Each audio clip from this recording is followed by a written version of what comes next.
Good morning student. My topic is a part of speech. What is part of speech? Part of speech क्या होते हैं? Part of speech क्या होते हैं? Speech एक तरह से क्या होता है? स्टेटमेंट होता है। स्पीच या स्टेटमेंट एक ही चीज़ है। स्पीच कहें या स्टेटमेंट, बोथ आर सेम, दोनों एक होते हैं। स्टेटमेंट या स्पीच किससे बने होते हैं? पार्ट से बने होते हैं। स्पीच या स्टेटमेंट किससे बने होते हैं? पार्ट से मिलकर बने होते हैं। वो पार्ट्स क्या होते हैं? नाउन होता है, प्रोनाउन होता है, वर्ब होता है, एडवर्ब होता है, एडजेक्टिव होता है, प्रीपोजिशन होता है, कंजंक्शन होता है, इंटरजेक्शन होता है, आर्टिकल्स होता है, डिटर्मिनर्स होते हैं। आर्टिकल को ही डिटर्मिनर्स भी कहा जाता है। ये जो 9 पार्ट्स हैं, यही सब मिलके क्या बनाते हैं? स्पीच बनाते हैं, स्टेटमेंट बनाते हैं। हम कोई वर्ड बोलते हैं तो यही स्पीच हमारे आते हैं। किसी में 4 स्पीच पार्ट्स आएंगे, किसी में 5 पार्ट्स आएंगे, किसी में 9 भी पार्ट्स आ सकते हैं। कोई भी स्टेटमेंट में हमको यही सारे पार्ट्स मिलते हैं। लैंग्वेज बना ही है पार्ट्स से। पार्ट ऑफ स्पीच से लैंग्वेज बना ही है। जैसे Allahabad stands on the bank of Ganga and Yamuna river. Ganga Yamuna नदियों के किनारे इलाहाबाद बसा है। इलाहाबाद कहाँ है? गंगा यमुना नदियों के किनारे है। तो यहाँ इलाहाबाद क्या है? नाउन है। नाउन है और क्या है? प्लेस का नाम है। ये पहला पार्ट ऑफ स्पीच हो गया। स्टैंड्स मीन्स स्थित है या खड़ा है या सिचुएटेड है। इसमें क्या हो गया? वर्ब। स्टैंड क्या हो गया? वर्ब है। ऑन क्या हो गया? प्रीपोजिशन। ऑन क्या हो गया? प्रीपोजिशन। द क्या हो गया? आर्टिकल या determiner. Bank of, bank of means किनारा। किनारा शब्द भी आपका इसमें आ जाएगा, नाउन में ही आ जाएगा। उसके बाद गंगा, फिर ये नाउन में आ जाएगा। Noun is the name of person, place और थिंग्स आ जाएगा। फिर यमुना भी किसका नाम आ जाएगा? नाउन में आ जाएगा। रिवर भी आ जाएगा कॉमन नाउन में, ये भी नाउन का पार्ट्स है। तो इसमें हमको 4-5 पार्ट ऑफ स्पीच मिल गए। 1 2 3 4 5 पार्ट्स ऑफ स्पीच मिल गए। तो हम जब भी कोई भी लैंग्वेज पढ़ेंगे तो हमको यही मिलेगा कि ये पार्ट ऑफ स्पीच हैं। उसमें यही हमको जज करना रहता है, फाइंड आउट करना रहता है कि कौन सा पार्ट ऑफ स्पीच है। एग्ज़ाम में भी पूछा जाता है अक्सर नाउन के जो चैप्टर हैं, नाउन से ऐसे तो इजी बहुत लगता है, लेकिन ये इसका कलेक्टिव नाउन पूछ लेता है, कभी कभी प्लूरल पूछ लेता है कि इसका प्लूरल क्या होगा। प्लूरल में भी बहुत ज़्यादा कन्फ्यूजन होती है, क्योंकि किसी किसी का प्लूरल, जैसे सीप का हुआ तो सीप का प्लूरल भी सीप होता है, सिंगुलर भी सीप होता है। तो इसको भी सिंगुलर और प्लूरल भी हमको रटना पड़ेगा। उसके बाद कलेक्टिव नाउन भी काफ़ी ज़्यादा पूछा जाता है, क्योंकि कलेक्शन पूछा जाता है कि जैसे के समूह को क्या कहते हैं या सिप के समूह को क्या कहते हैं, तो दोनों में अंतर आता है। तो ये कलेक्टिव नाउन में ये एग्जाम में पूछे जाते हैं। तो 1 बाय 1 इसका हम देखते हैं कि कलेक्टिव, पहले तो हम देखेंगे कि नाउन भी 3 तरह से यूज होता है। नाउन 3 तरह से यूज होता है, जैसे नॉमिनेटिव केस, ऑब्जेक्टिव केस और पजेसिव केस। 3 केस में नाउन भी यूज होता है। पहले नाउन का हम यूज जानेंगे कि कितने केस में यूज होता है। नाउन का नॉमिनेटिव केस,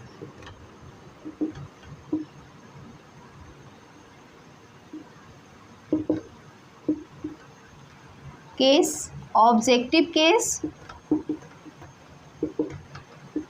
केस और पजेसिव केस। पजेसिव मीन्स क्या होता है? अधिकरण। नॉमिनेटिव मीन्स होता है कर्ता की तरह, कर्ता कारक की तरह यूज करें हम, किसी नाउन का यूज कर्ता की जगह पे यूज करें, और किसी नाउन का यूज हम ऑब्जेक्ट के जगह पे करें, और किसी नाउन का यूज हम पजेसिव केस की तरह यूज करें। जैसे he gives me uh pen. इसमें क्या है ये, यहाँ हम प्रोनाउन की जगह नाउन कर दे रहे हैं राम। ये क्या हो गया, नाउन हो गया। राम गिव्स मी अ पेन, राम मुझे एक पेन देता है। राम क्या हो गया, नॉमिनेटिव केस की जगह पे यूज हुआ है, तो ये नाउन का नॉमिनेटिव केस हो गया। ये तो वर्ब है, वर्ब यूज हुआ है।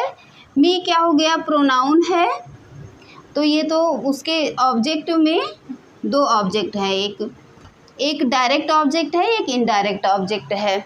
तो दो ऑब्जेक्ट आया, लेकिन ऑब्जेक्ट में कौन सा यूज हुआ, पेन। पेन कौन सा नाउन है, कॉमन नाउन है। तो यहाँ कौन से यूज में आया है, ये कॉमन नाउन ऑब्जेक्टिव केस में यूज हुआ है। पजेसिव केस में हम देख लेते हैं, और एक यहाँ दो ऑब्जेक्ट हैं, यहाँ दो ऑब्जेक्ट हैं। जो नॉन लिविंग होता है उसको डायरेक्ट ऑब्जेक्ट कहते हैं, डायरेक्ट ऑब्जेक्ट।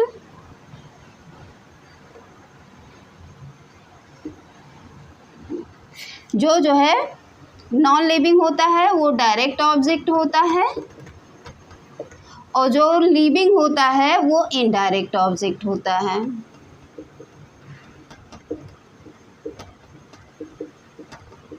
ऑब्जेक्ट होता है, तो ऑब्जेक्ट में के रूप में यूज हुआ है, चाहे वो डायरेक्ट हो चाहे इनडायरेक्ट। तो नाउन का यूज नॉमिनेटिव केस में भी होता है, ऑब्जेक्टिव केस में यानी ऑब्जेक्ट के जगह पे होता है, और पजेसिव केस जैसे दिस इज मोहन्स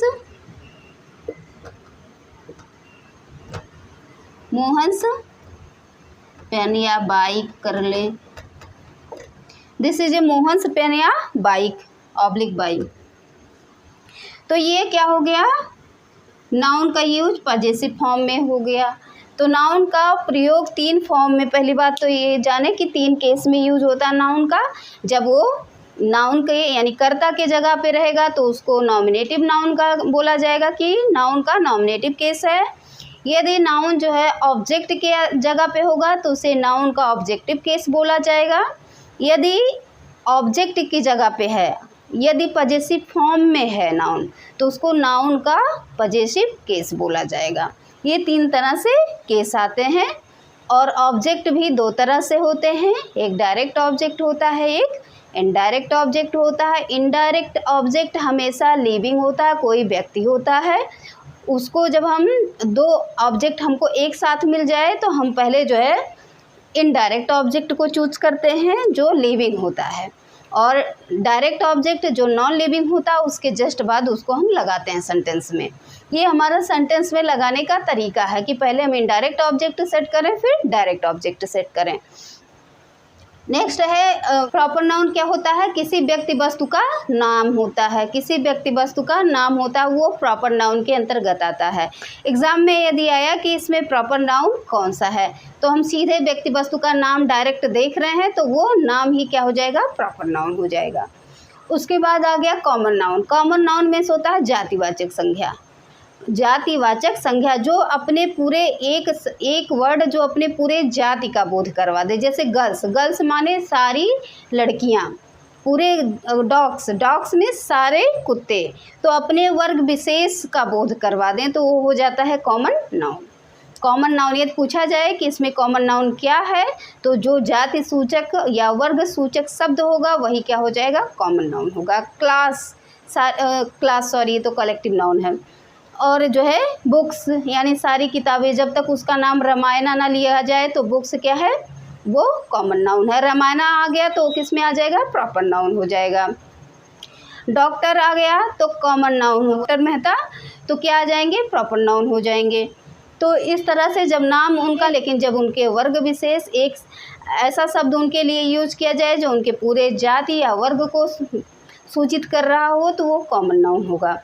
नेक्स्ट क्या है, material noun. Material noun means होता है पदार्थवाचक संज्ञा जिससे कोई चीज़ दूसरी बनाई जा सके, जिससे कोई अदर चीज़ बनाई जा सके, वो मटेरियल नाउन होता है। जैसे सिल्वर, गोल्ड हुआ, आयरन हुआ, इन सब चीज़ों से दूसरी चीज़ें बनाई जा सकती हैं। वुड हुआ, ये सब चीज़ों से दूसरी चीज़ बनाई जा सकती है।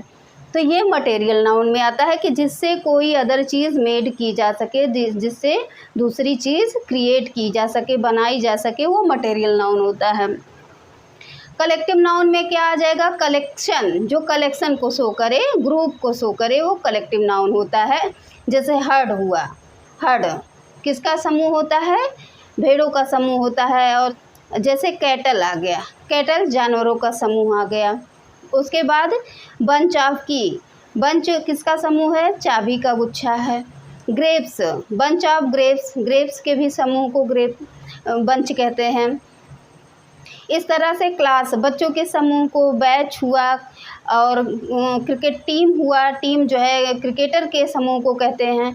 तो इस तरह से जो कलेक्शन का शो करे, कलेक्टिव नाउन हो, समूह का शो, समूह को बताए, वो कलेक्टिव नाउन होता है। जब उनसे पूछा जाए इसमें कलेक्टिव नाउन क्या है, तो जो समूह शब्द का बोध करवाएगा वही कलेक्टिव नाउन होगा। फिर है एब्स्ट्रैक्ट नाउन। एब्स्ट्रैक्ट नाउन जिस शब्द को देखा ना जा सके, सिर्फ महसूस किया जा सके, फील किया जा सके, उसको एब्स्ट्रैक्ट नाउन कहते हैं। जैसे आप इसके अंतर्गत 3 शब्द आते हैं, क्वालिटी,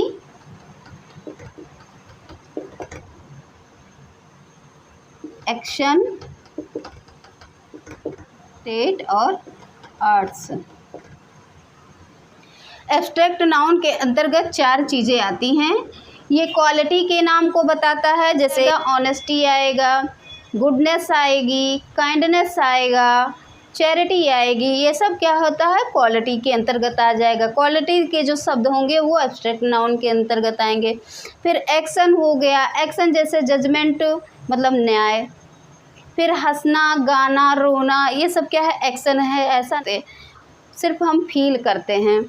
उसके बाद स्टेट, स्टेट में जैसे आ गया young stage, childhood, manhood, young stage, adulthood, ये सब क्या है?